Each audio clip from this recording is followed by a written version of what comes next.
Europe যুদ্ধ চাইলে প্রস্তুত আছি পুতিন।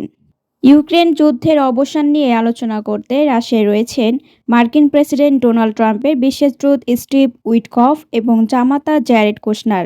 তবে স্থানীয় সময় সন্ধ্যা ৬টা বাজলেও তাদের সঙ্গে বৈঠকে বসেননি রাশিয়ার প্রেসিডেন্ট ভ্লাদিমির পুতিন, খবর বিবিসির। তবে তিনি এর মাঝেই ইউরোপের বিরুদ্ধে হুমকি ছুড়ে রেখেছেন। মস্কোর অন্য স্থানে মঙ্গলবার ২ ডিসেম্বর একটি বিনিয়োগ ফোরামে বক্তৃতা দিচ্ছিলেন পুতিন। সেখানে তিনি মুদ্রাস্ফীতি ও রুশ ব্যাংকিং খাত নিয়ে কথা বলেন। পরে প্রশ্নোত্তর পর্বে ইউরোপের বিরুদ্ধে কড়া বার্তা দেন।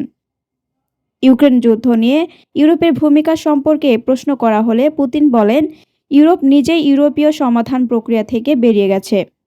এ সময় রুশ প্রেসিডেন্ট অভিযোগ করেন তারা কোনো শান্তিপূর্ণ এজেন্ডায় নেই, বরং যুক্তরাষ্ট্রের উদ্যোগকে বাধাগ্রস্ত করছে।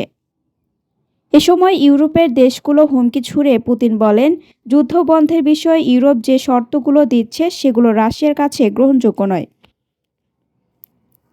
আমরা ইউরোপের সঙ্গে লড়াই চাই না, কিন্তু যদি ইউরোপ লড়াই করতে চায় আর আমরা এখনই প্রস্তুত। যুক্তরাষ্ট্রের সঙ্গে আলোচনার আগে ইউরোপের উদ্দেশ্যে এটি একটি স্পষ্ট ও কঠোর বার্তা বলেই মনে হচ্ছে। ধারণা করা হচ্ছে ভেস্তে যেতে পারে পুতিন উইটকফ আলোচনা। তবে প্রস্তাবিত এই চুক্তির আড়ালে গোপন খেলা চান না বলে জানিয়েছেন ইউক্রেনের প্রেসিডেন্ট ভলোদিমির জেলেনস্কি। ডাবলিন সফরে থাকাকালে জেলেনস্কি বলেছেন, যুদ্ধ শেষ করার জন্য এখন আর আগে যে কোনো সময়ের চেয়ে ভালো সুযোগ তৈরি হয়েছে। পুতিনের সঙ্গে বৈঠক শেষে যুক্তরাষ্ট্রের কাছ থেকে সরাসরি বার্তা আসার প্রত্যাশা করছি। এ সময় তিনি আবারও ট্রাম্পের সঙ্গে বৈঠকে বসতে প্রস্তুত বলে জানিয়েছেন, তবে সেটি মস্কো আলোচনার সফলতার উপর নির্ভর করবে। পরবর্তী সংবাদ দেখার জন্য আমন্ত্রণ এবং সাবস্ক্রাইব করে বার্ড নিউজের পাশে থাকুন।